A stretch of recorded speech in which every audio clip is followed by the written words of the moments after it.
নমস্কার বন্ধুরা, আমি চিত্রশিল্পী সুদেষ্ণা চক্রবর্তী। কিছু কথা কানে আসে, তার জন্য কিছু কিছু পাঠের মনে হয় প্রয়োজন আছে।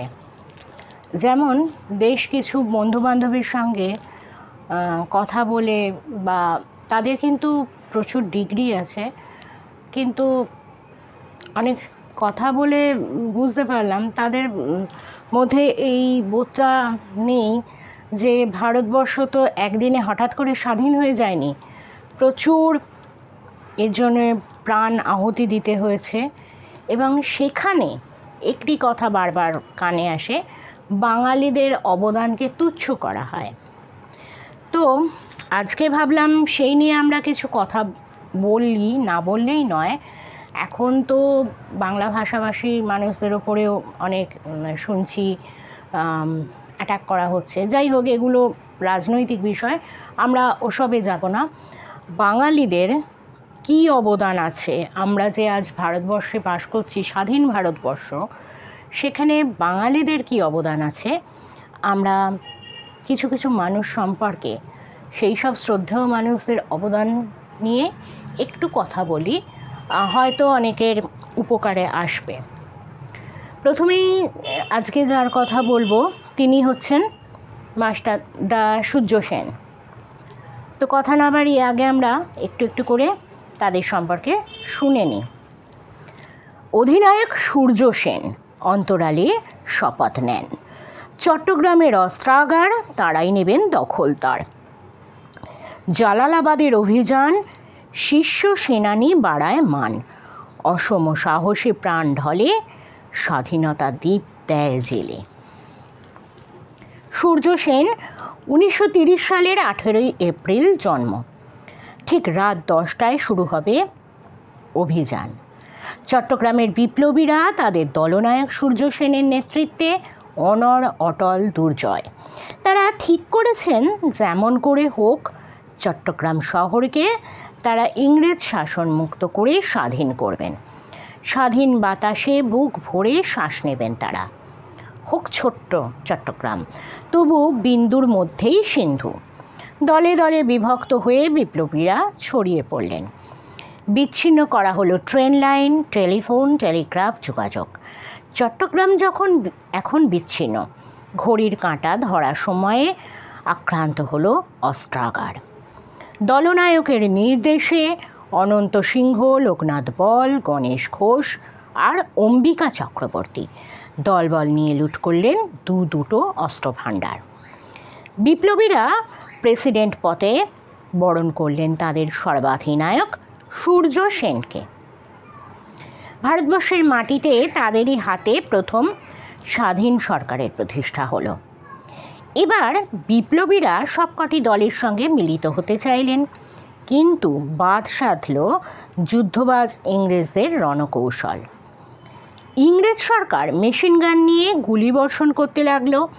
বিপ্লবীরা শুধুমাত্র বোমা আর পিস্তল নিয়ে কতক্ষণ লড়াই চালাবেন, তাদের পিছু হটতে হলো। সময় যত এগিয়ে যায় ইংরেজ ততই শক্তিশালী হয়। বন্দরের একটি জাহাজ থেকে বেতারে কলকাতায় খবর পাঠানো হলো। অল্পক্ষণের মধ্যে এসে গেল সৈন্যবাহিনী। আধুনিক অস্ত্রশস্ত্রে সুসজ্জিত হয়ে চলে এলো সৈন্যবাহিনী। লড়াই চলল দুর্জয় সাহস আর দুর্ধর্ষ রণসম্ভারে। বিপ্লবীরা তখনই রণনীতি পাল্টে ফেললেন। অন্ধকারে গা ঢাকা দিয়ে তাঁরা ছড়িয়ে পড়লেন গ্রামে গ্রামান্তরে। গেরিলা যুদ্ধে এবার তারা পর্যুদস্ত করে তুলবেন ইংরেজকে। সূর্য সেন ওরফে মাস্টারদা আশ্রয় নিলেন গৈরিলা গ্রামে, কিন্তু সুচতুর ইংরেজদের কাছে সেই সংবাদও গোপন থাকলো না। তাকে ধরবার জন্য একটা বিরাট গোর্খা বাহিনী পাঠানো হলো। চারদিক দিয়ে গ্রামটিকে ঘিরে গোর্খা বাহিনী এগিয়ে চলল। মাস্টারদা কিছু করার সময় পেলেন না। শেষ পর্যন্ত তিনি আশ্রয় নিলেন একটি জলাশয়ে, কিন্তু সেখানেও রেহাই পেলেন না। ধরা পড়লেন তিনি এবং তারকেশ্বর দস্তিদার। বন্দে মাতরম ধ্বনিতে আকাশ বাতাস পূর্ণ করে তারা রক্তাক্ত শরীর নিয়ে ইংরেজদের হাতে বন্দী হলেন। বিচারে ফাঁসির আদেশ হলো, কিন্তু সূর্য সেনকে ফাঁসি দেবে কে? তিনি যে আজন্ম স্বাধীন, আজন্ম দুর্জয়। তবু ইংরেজ সরকার শুধুমাত্র আত্মতুষ্টির জন্যে মাস্টারদার প্রাণহীন দেহটিকে ফাঁসিতে ঝোলালো 1934 সালের 13ই জানুয়ারি। প্রাণহীন দেহ মানে তার মৃতদেহকে তোলা হয়েছিল ফাঁসি কাটে। এবং শুধু তাই নয়, যেটা পরে আমরা জানতে পেরেছি, তার ওপর প্রচণ্ড অত্যাচার করা হয়েছিল। দাঁত ভেঙে দেওয়া হয়েছিল, দাঁত তুলে দেওয়া হয়েছিল, নখগুলো উপড়ে দেওয়া হয়েছিল, প্রচণ্ড মারধর করা হয়েছিল। অবশেষে মৃতদেহকে ফাঁসিতে ঝোলানো হয়েছিল। বিচারে ফাঁসির আদেশ হয়েছিল, কিন্তু তার আগেই তো দেশবাসীর হৃদয়ে মাস্টারদা অক্ষয় অমর হয়ে গেছেন।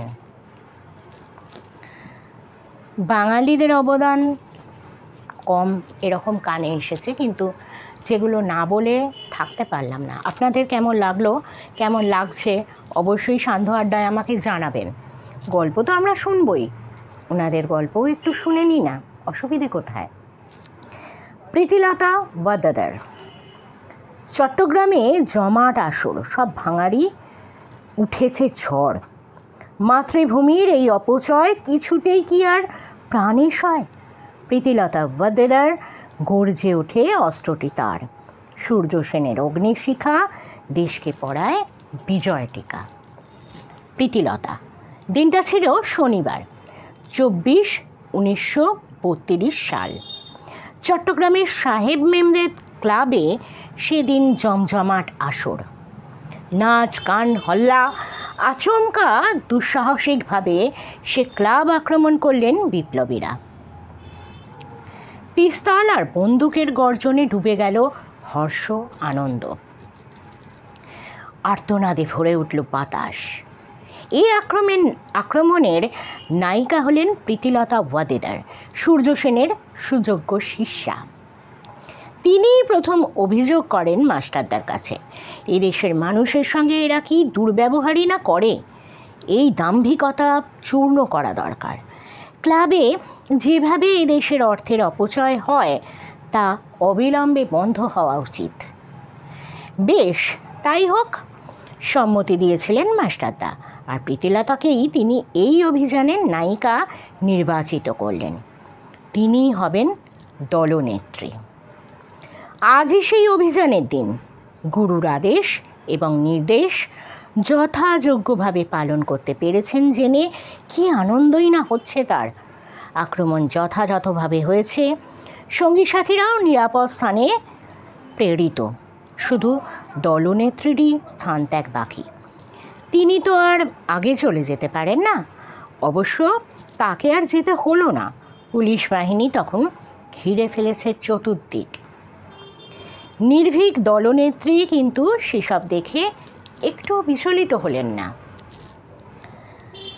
পুলিশ ছুটে এলো তাকে দেখতে পেয়ে, কিন্তু তিনিও তো প্রস্তুত, মৃত্যু তো তার হাতেই আছে। সাক্ষাৎ মৃত্যু, পটাশিয়াম সায়ানাইড। ব্রত যখন উদযাপিত হয়েছে তখন বাকি শুধু আনন্দ, সাফল্যের আনন্দ। মৃত্যুর কোলে ঢলে পড়লেন প্রীতিলতা। পুলিশ এসে তার প্রাণহীন দেহটা তুলে নিয়ে গেল। জন্ম হয়েছিল তার 5 মে 1911 খ্রিস্টাব্দে। পিতা ছিলেন জগৎবন্ধু ওয়াদ্দেদার। বাঙালিদের অবদানগুলো বলছি। শান্তি সুনীতি। শান্তি সুনীতি সাহসী বালিকা, খতিয়ে দেখেছে খতম তালিকা। স্টিভেন্স রয়েছে সকলের আগে, প্রতিহিংসায় প্রতিরোধ জাগে। অত্যাচারীর খড়গ কৃপান 2 বালিকায় করে খান খান। অসম সাহসী শান্তি সুনীতি, আগুনে জ্বেলেছে বিদেশি কুনীতি।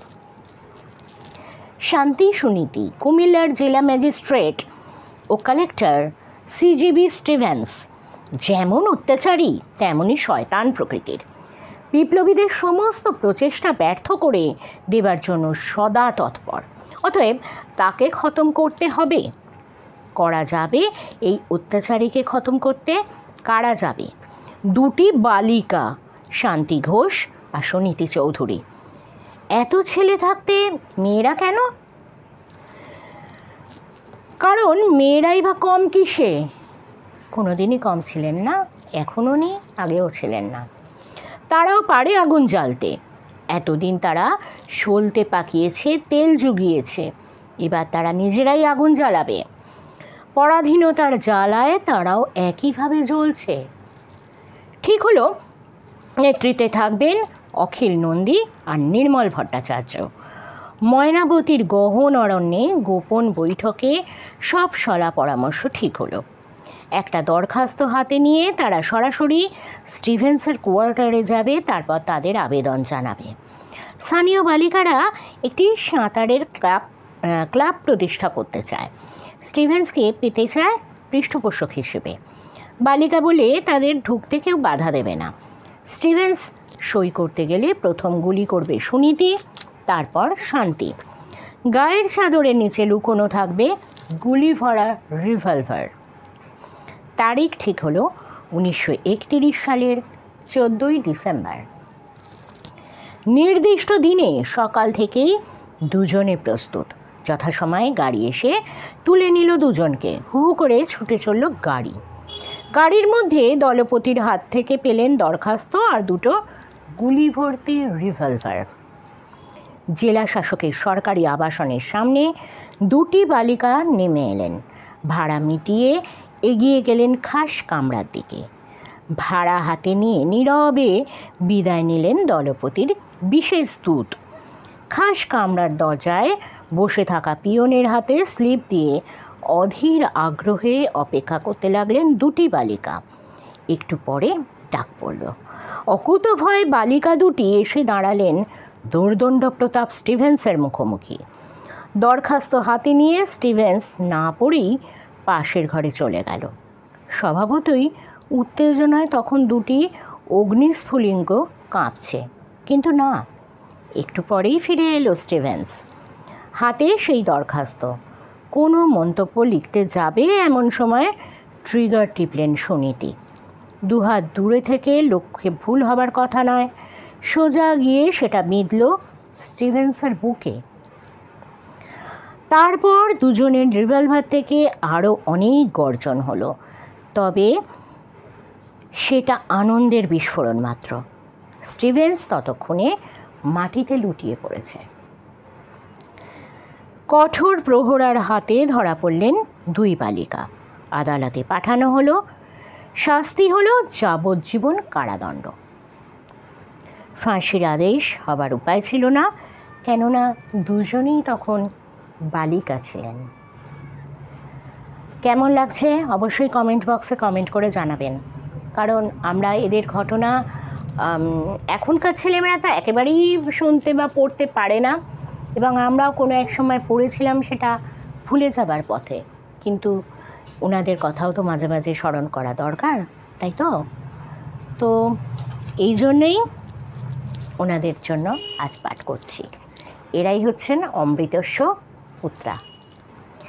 যতীন দাস। পূব থেকে দূর উত্তরে আগুন ছড়ালো হু হু করে।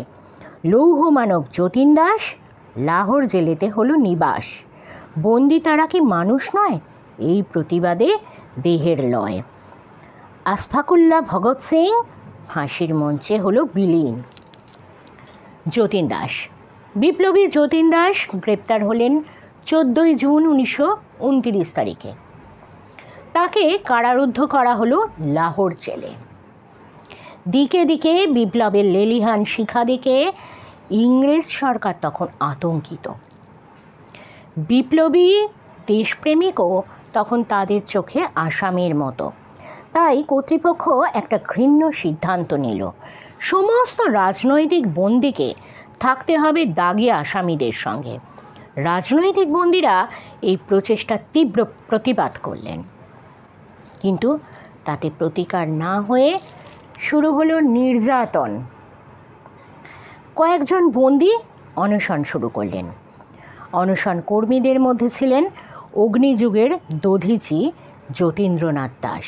কর্তৃপক্ষের ধারণা ছিল 10-12 দিন পার হলেই বোধহয় ওরা অনশন ভঙ্গ করবেন, কিন্তু তা হলো না। দেখে শুরু হলো আর এক ধরনের নির্যাতন। বল প্রয়োগ করে নল দিয়ে মুখে তরল খাদ্য ঢেলে দেওয়ার ব্যবস্থা হলো। বন্দীরা মুখ চেপে তা বন্ধ করে রাখলেন। কেউ কেউ গলায় আঙুল দিয়ে বমি করে দিতে লাগলেন।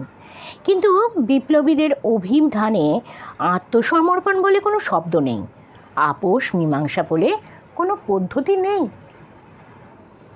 পুষ্টিবিজ্ঞান এবং চিকিৎসা শাস্ত্রকে স্তম্ভিত করে অবিচল থাকলেন যতীন্দ্রনাথ। অবস্থা ক্রমশ সংকটজনক হয়ে উঠল। দেহ হতে লাগলো ক্ষীণ থেকে ক্ষীণতর। দৃষ্টিশক্তি লোপ পেল, নিম্নাঙ্গ হলো পক্ষাঘাতগ্রস্ত, মানে প্যারালাইসিস। কিন্তু জীবন মৃত্যুর সন্ধিস্থলে দাঁড়িয়েও অবিচল রইল তার মনোবল, স্থির থাকল লক্ষ্য। 10ই জুলাই তিনি অনশন শুরু করেছিলেন। 10 সেপ্টেম্বর তার 62 দিন পূর্ণ হলো। পরের দিন থেকে যতীন্দ্রনাথের রক্তবমন শুরু হয়। হাত পা হয়ে এলো হিমশীতল। তবু আপোষ নয়, আত্মসমর্পণ নয়। মৃত্যুর সঙ্গে সমানে পাঞ্জা ধরে রইলেন তিনি। 11ই সেপ্টেম্বর বেলা 1:05 শেষ নিঃশ্বাস ত্যাগ করলেন বাংলার দধিচি বিপ্লবী যতীন্দ্রনাথ। রেখে গেলেন তার অবিচল দৃঢ়তা এবং আমরণ সংগ্রামের দৃষ্টান্ত। প্রতিজ্ঞা রক্ষার প্রবল বলিষ্ঠতার উদাহরণ। জন্মেছিলেন তিনি 1904 খ্রিস্টাব্দে। তার মৃতদেহ কলকাতায় আনা হলো। হাওড়া স্টেশন থেকে কেওড়াতলা মহাশ্মশান পর্যন্ত এগিয়ে চলল সেই রাজকীয় ঐতিহাসিক শোভাযাত্রা। অভূতপূর্ব ঘটনায় উত্তেজিত হয়ে উঠল দেশবাসী। উদ্বুদ্ধ হলেন বিশ্বকবি রবীন্দ্রনাথ ঠাকুর। যতীন্দ্রনাথের মৃত্যুতে রবীন্দ্রনাথ লিখলেন, সর্বখর্ব তারে দহে তব ক্রোধ দাহ, হে ভৈরব শক্তি দাও ভক্ত পানে চাহ। বাঙালিদের অবদান নিয়ে বলছি। বারবার এই কথাটা কেন বলছি? অনেকেই বাঙালিদের অবদান কিন্তু অস্বীকার করছেন। তো আজকে এই পর্যন্তই থাক। যদি অনুমতি দেন পরবর্তীকালে আরও অনেকেই আছেন, তাদের ঘটনাও সামনে নিয়ে আসবো, তাদের যে অবদান তাও সামনে নিয়ে আসবো। অনেকেই আছেন। তাহলে আজ এই পর্যন্ত। এবার আমরা একটা গল্প শুনে নিই। এবার আশ্রয় নিচ্ছি স্বামী বিবেকানন্দের কাছে, তারই লেখা বঙ্গোপসাগরে। এইবার জাহাজ সমুদ্রে পড়ল।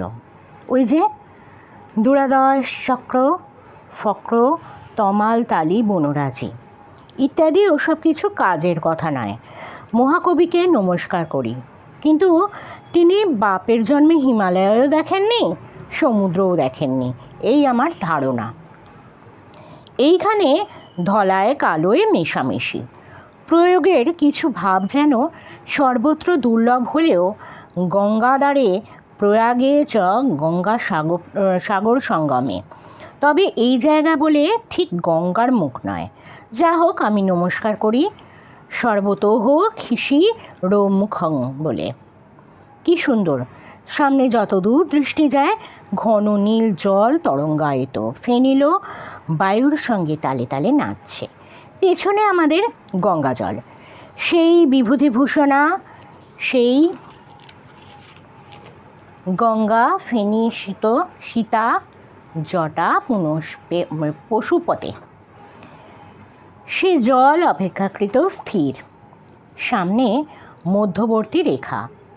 জাহাজ একবার সাদা জলের একবার কালো জলের ওপর উঠছে। ওই সাদা জল শেষ হয়ে গেল, এবার খালি নীলাম্বু। সামনে পেছনে আশেপাশে খালি নীল নীল নীল জল, খালি তরঙ্গভঙ্গ। নীল কেশ, নীলকান্ত অঙ্গ আভা, নীল পট্টবাস পরিধান। কোটি কোটি অসুর দেব ভয়ে সমুদ্রের তলায় লুকিয়েছিল। আজ তাদের সুযোগ, আজ তাদের বরুণ সহায়।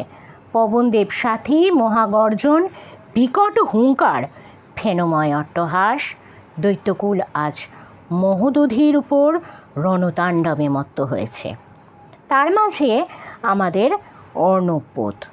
প্রথমধ্যে যে জাতি সসাগরা ধরাপতি, সেই জাতির নরনারী বিচিত্র বেশভূষা, স্নিগ্ধ চন্দ্রের ন্যায় বর্ণ, মূর্তিমান, আত্মনির্ভর, আত্মপ্রত্যয়, কৃষ্ণবর্ণের নিকট দর্প ও দম্ভের ছবির ন্যায় প্রতীয়মান, সগর্ব পাদচরণ করিতেছে।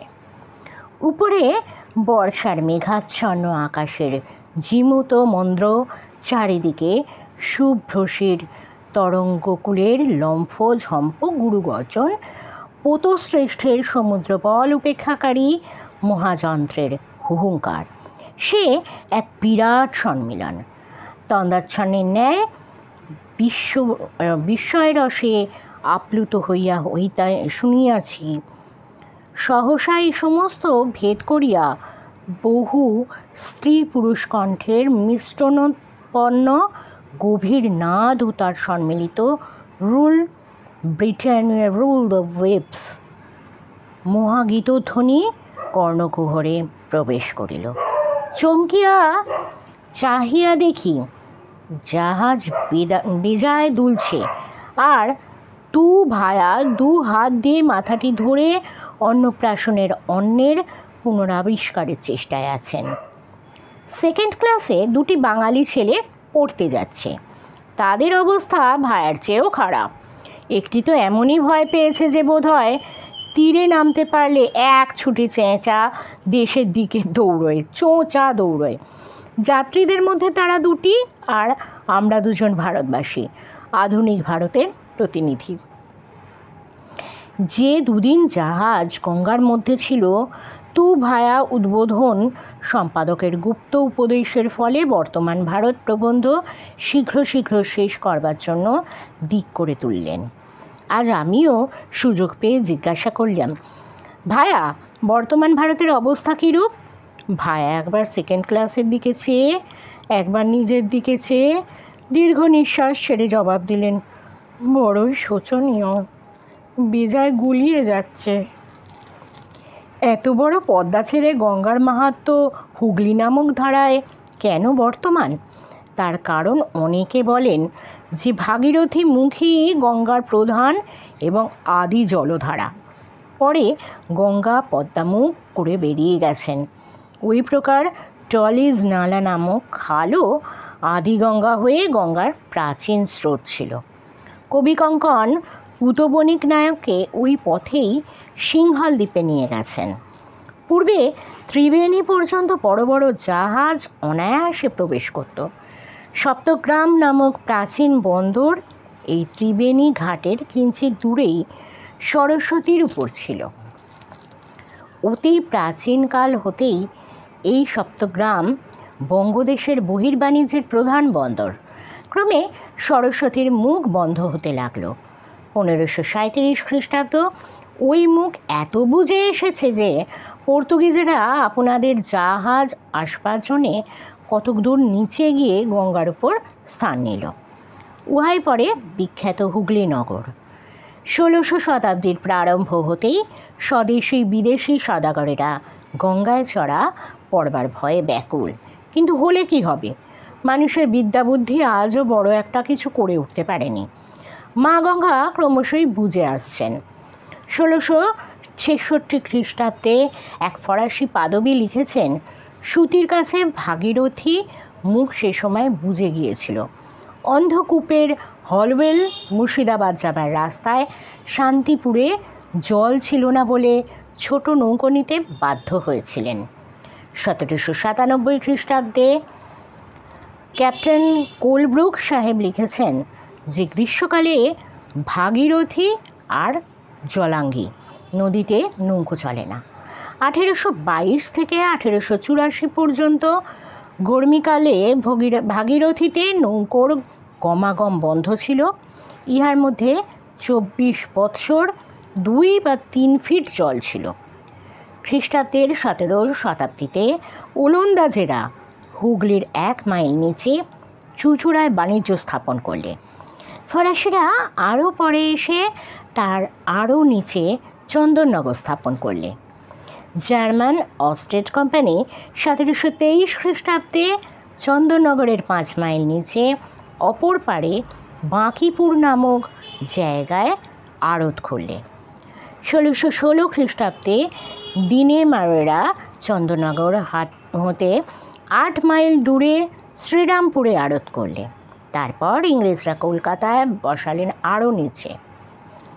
পূর্বোক্ত সমস্ত জায়গায় আর জাহাজ যেতে পারে না। কলকাতা এখনও খোলা, তবে পরেই বা কী হয় এই ভাবনা সকলের। তবে শান্তিপুরের কাছাকাছি পর্যন্ত গঙ্গায় যে গরমিকালেও এত জল থাকে তার এক বিচিত্র কারণ আছে। উপরের ধারা বন্ধপ্রায় হলেও রাশিকৃত জল মাটির মধ্যে দিয়ে ছুঁয়ে গঙ্গায় এসে পড়ে। গঙ্গার খাদ এখনও পাড়ের জমি হতে অনেক নিচু। যদি ওই খাদ ক্রমে মাটি বসে উঁচু হয়ে ওঠে তাহলেই মুশকিল। আর এক ভয়ের কিংবদন্তি আছে, কলকাতার কাছেও মা গঙ্গা ভূমিকম্প বা অন্য কোনো কারণে মধ্যে মধ্যে এমন শুকিয়ে গেছেন যে মানুষ হেঁটে পার হয়েছে। 1770 খ্রিস্টাব্দ অবধি নাকি ওই রকম হয়েছিল। আর এক রিপোর্টে পাওয়া যায় 1734 খ্রিস্টাব্দের 9 অক্টোবর বৃহস্পতিবার দুপুরবেলায় ভাঁটার সময় গঙ্গা একদম শুকিয়ে গেলেন। ঠিক বারবেলায় এইটি ঘটলে কি হতো তোমরাই বিচার করো। গঙ্গা বোধহয় আর ফিরে আসতেন না। এই তো গেল উপরের কথা। নিচে মহাভয়, জেমস আর মেরিচড়া। পূর্বে দামোদর নদ কলকাতার 30 মাইল উপরে গঙ্গা এসে পড়ত। এখন কালের বিচিত্র গতিতে তিনি 31 মাইলের উপর দক্ষিণে এসে হাজির। তার প্রায় 6 মাইল নিচে রূপনারায়ণের জল ঢালছেন। মণিকাঞ্চন যোগে তাঁরা তো হুড়মুড়িয়ে আসুন, কিন্তু এই কাদা ধোয়ে কে? কাজেই রাশিকৃত বালি। সেই স্তূপ কখনো এখানে কখনো ওখানে, কখনো একটু শক্ত কখনো বা নরম হচ্ছেন। সে ভয়ের সীমা কি? দিন রাত তার মাপযোগ হচ্ছে। একটু অন্যমনস্ক হলেই, দিন কতক মাপযোগ ভুললেই জাহাজের সর্বনাশ। সে চড়ায় ছুঁতে না ছুঁতেই অমনি উল্টে ফেলা, না হয় সোজাসুজিই গ্রাস। এমনও হয়েছে মস্ত 3 মাস্তুল জাহাজ লাগবার আধ ঘন্টা বাদেই খালি একটু মাস্তুল মাত্র জেগে রইলেন। এ চড়া দামোদরের রূপনারায়ণের মুখেই বটেন। দামোদর এখন সাঁওতালি গাঁয়ে তত রাজি নন। জাহাজ, স্টিমার প্রভৃতি চাটনি রকমে নিচ্ছেন। 1877 খ্রিস্টাব্দে কলকাতা থেকে কাউন্টি অফ স্টার্লিং নামক এক জাহাজে 1444 টন গম বোঝাই নিয়ে যাচ্ছিল। ওই বিকট চড়ায় যেমন লাগা, আর 8 মিনিটের মধ্যেই খোঁজ খবর নাহি পাই। 1874 খ্রিস্টাব্দে 2400 টন বোঝাই একটি স্টিমারে 2 মিনিটের মধ্যেই ওই দশা হয়। ধন্য মা তোমার মুখ, আমরা যে ভালোই ভালোই পেরিয়ে এসেছি, প্রণাম করি। তু ভায়া বললেন, মশাই পাঁটা মানা উচিত মাকে। আমিও বলি তথাস্তু। একদিন কেন ভায়া, প্রত্যহ। পরদিন তু ভায়া আবার জিজ্ঞাসা করিলেন, মশাই তার কি হলো? সেদিন আর জবাব দিলুম না। তারপর দিন আবার জিজ্ঞাসা করতেই খাবার সময় তু ভায়াকে দেখিয়ে দিলুম পাঁটা মানার দৌড়টা কত দূর চলছে। ভায়া কিছু বিস্মিত হয়ে বললেন, ও তো আপনি খাচ্ছেন। তখন অনেক যত্ন করে বোঝাতে হলো যে কোনো গঙ্গাহীন দেশে নাকি কলকাতার এক ছেলে শ্বশুরবাড়ি যায়, সেথায় খাবার সময় চারিদিকে ঢাকঢোল হাজির, আর শাশুড়ির বেজায় জেদ, আগে একটু দুধ খাও। জামাই ঠাওড়ালে বুঝি দেশাচার দুধের বাটিতে যেই চুমুকটি দেওয়া অমনি চারিদিকে ঢাকঢোল বেজে ওঠে। তখন তার শাশুড়ি আনন্দাশ্রু পরিপ্লুতা হয়ে মাথায় হাত দিয়ে আশীর্বাদ করে বললেন, বাবা তুমি পুত্রের কাজ করলে। এই তোমার পেটে গঙ্গা জল আছে, আর দুধের মধ্যে ছিল তোমার শ্বশুরের অস্থি গুঁড়া করা। শ্বশুর গঙ্গা পেলেন। অতএব হে ভাই, আমি কলকাতার মানুষ এবং জাহাজে পাটার ছড়াছড়ি, ক্রমাগত মা গঙ্গার পাটা চড়ছে। তুমি কিছুমাত্র চিন্তিত হও না। ভায়া যে গম্ভীর প্রকৃতি, বক্তৃতাটা কোথায় দাঁড়ালো বোঝা গেল না। বিবেকানন্দ স্বামীজি কিন্তু খুব ভালো রসিক মানুষ ছিলেন। তো আজকে সান্ধ্য আড্ডা এই পর্যন্তই থাক। পরবর্তীকালে আবার আমরা ফিরে আসব। সান্ধ্য আড্ডা নিয়ে কেমন লাগছে অবশ্যই জানাবেন। বিভিন্ন রকমের গল্প, ঘটনা, মনীষীদের জীবনী সব কিছুই থাকবে। আমাদের তো একটু একটু করে সব কিছু জেনে রাখাটাও দরকার, তাই না? আপনারা কি বলেন? কমেন্ট বক্সে অবশ্যই কমেন্ট করে জানাবেন, এবং ভালো লাগলে অবশ্যই লাইক দেবেন। আমি নতুন উৎসাহ পাবো নতুনভাবে আপনাদের আরও কিছু শোনানোর জন্য। চ্যানেলটাকে সাবস্ক্রাইব করতে ভুলবেন না। সঙ্গে থাকুন, সুস্থ থাকুন। অল বাটনটা প্রেস করে দেবেন, তাহলে সমস্ত নোটিফিকেশান সবার আগে আপনার কাছেই যাবে। নমস্কার।